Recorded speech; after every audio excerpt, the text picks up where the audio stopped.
30 April 2025 yang lalu, atau lebih tepatnya setahun yang lalu ya, kami ya harus warawiri wajib lapor ke Polda Metro Jaya 25 sekarang. Padahal hari ini di tanggal 25. Ini bukan.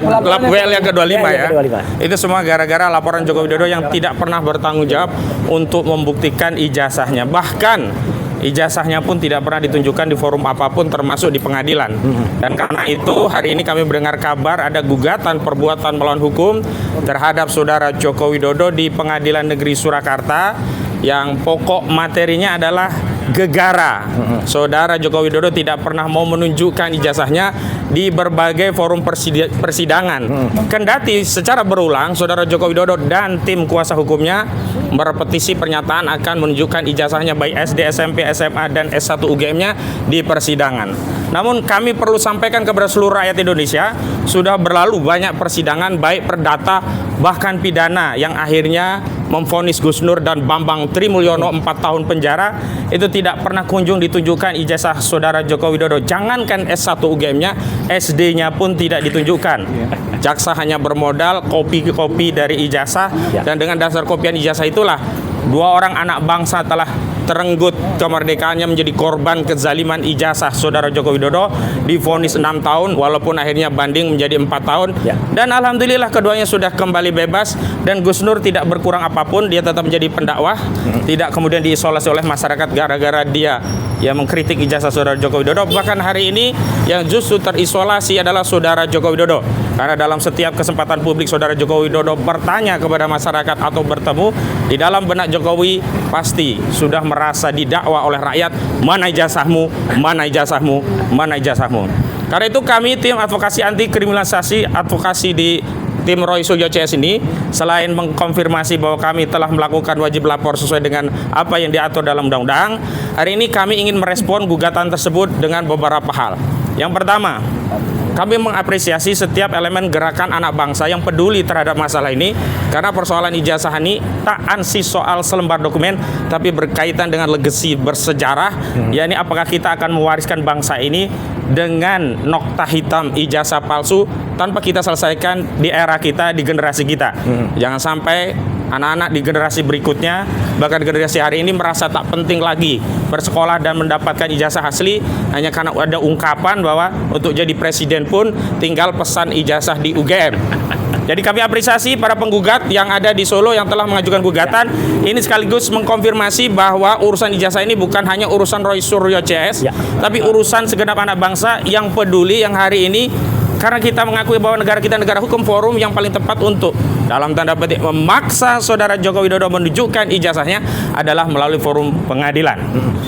Kedua, kami menyadari bahwa apa yang menjadi motif agak berbeda karena para penggugat mengakui ijazah Jokowi asli. Mirip-mirip seperti Yusuf Kala yang sama-sama mengakui ijazah Saudara Jokowi asli, tetapi sekali lagi karena persoalannya adalah ini sudah menjadi atensi publik, maka tidak keliru Pak JK juga penggugat ini meminta kepada Saudara Joko Widodo untuk menunjukkan ijazahnya. Bahkan hari ini diminta atas perintah putusan pengadilan. Karena dalam satu petitum yang kami ketahui bahwa petitum yang diajukan adalah untuk menyatakan Saudara Joko Widodo telah melakukan perbuatan melawan hukum karena tidak pernah menunjukkan ijazahnya SD, SMP, SMA, dan UGM-nya di forum apapun. Dan karena itu menghukum Saudara Joko Widodo untuk menunjukkan ijazahnya di pengadilan. Jadi dalam konteks yang demikian, mesti dengan motif yang berbeda, kami berencana mempertimbangkan untuk menjadi pihak dalam gugatan aku, menjadi pihak yang berkepentingan untuk membersamai salah satu pihak, yakni pihak penggugat, dalam rangka untuk memaksa Saudara Joko Widodo melalui perintah putusan pengadilan agar menunjukkan ijazahnya. Sebagaimana kita ketahui dalam prosedur hukum acara perdata di persidangan, bahwa masuk dalam pihak dalam berperkara itu bisa dalam 3 hal. Bisa to and cons, fugging, atau free swearing.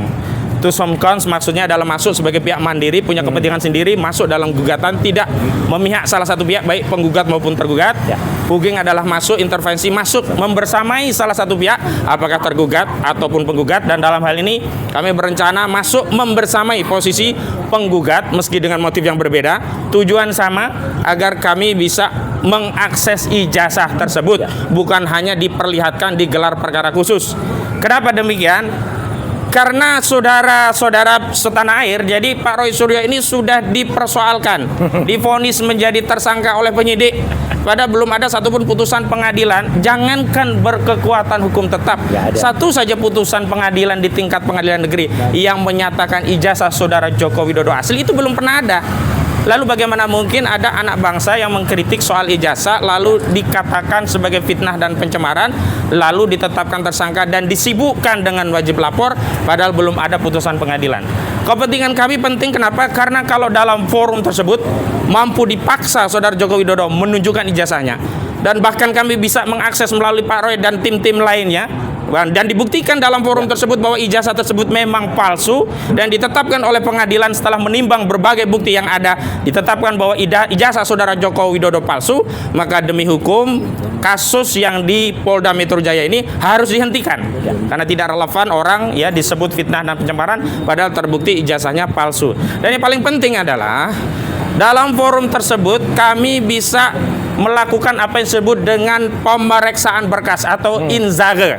Dalam proses pemeriksaan berkas tersebut kami bisa mengakses langsung berkas ijazah saudara Joko Widodo yang hari ini konon disita oleh Polda Metro Jaya sebagiannya, dan sebagiannya masih pada genggaman saudara Joko Widodo, yakni SD SMP, karena yang dulu ditunjukkan di 15 Desember 2025 yang lalu dalam proses gelar perkara khusus itu hanya SMA dan S1, itu pun yang diperlihatkan kepada kami hanya S1-nya.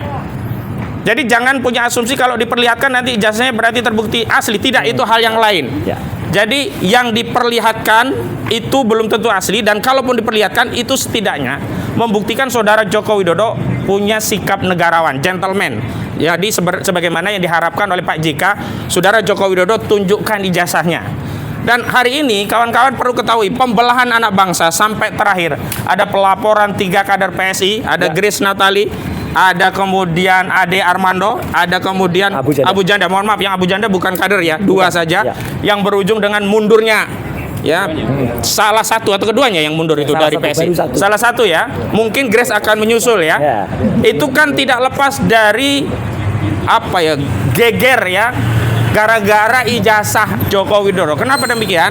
Kronologisnya, sebelumnya mereka ini mengedit ceramah Pak JK di UGM yang kemudian dipersepsikan lain, di framing lain, sehingga konteks daripada pendidikan tentang kebangsaan, tentang perdamaian, tentang kerukunan yang disampaikan Pak JK dipersepsikan seolah-olah itu justru pecah belah antar elemen anak bangsa, antar elemen umat beragama, dan kemudian ketiganya dilaporkan oleh 40 ormas Islam. Apa penyebabnya Pak JK dilaporkan sebelumnya? Karena Pak JK melaporkan Rismon Sianipar karena ada video editing AI yang mengatasnamakan Rismon menyatakan Pak JK membiayai perjuangan ijazah ini 5 miliar rupiah. Dan setelah itu Pak JK memang tegas menyatakan kepada saudara Joko Widodo dengan motif yang sama seperti penggugat di Solo, ya tahu ijazah itu asli, tolong tunjukkan saja. Dan setelah itu alih-alih saudara Joko Widodo menunjukkan ijazahnya, lagi-lagi saudara Joko Widodo berpegangan pada template atau sesuatu yang direpetisi secara berulang dan sangat menjemukan baik oleh saudara Joko Widodo maupun kuasa hukumnya, yakni siapa yang menuduh, mendalilkan harus membuktikan. Padahal dalam konteks yang disampaikan oleh Pak JK tidak menuduh, tetapi Pak JK mengakui bahkan pernah mendampingi saudara Joko Widodo sebagai wapres, tapi demi ketentraman, menghindari keterbelahan, menunjukkan sikap negarawan, Pak JK meminta kepada saudara Joko Widodo menunjukkan ijazahnya. Jadi semua gaduh ini tidak lepas dari selembar dokumen yang kata Jokowi asli, tetapi untuk mempertahankan keaslian ini Jokowi ya menyewa sejumlah lawyer, mengerahkan sejumlah buzzer, ada laporan sana laporan sini, gaduh seluruh republik. Itu tidak lepas dari ijazah saudara Joko Widodo. Itu pengantar dari kami. Selanjutnya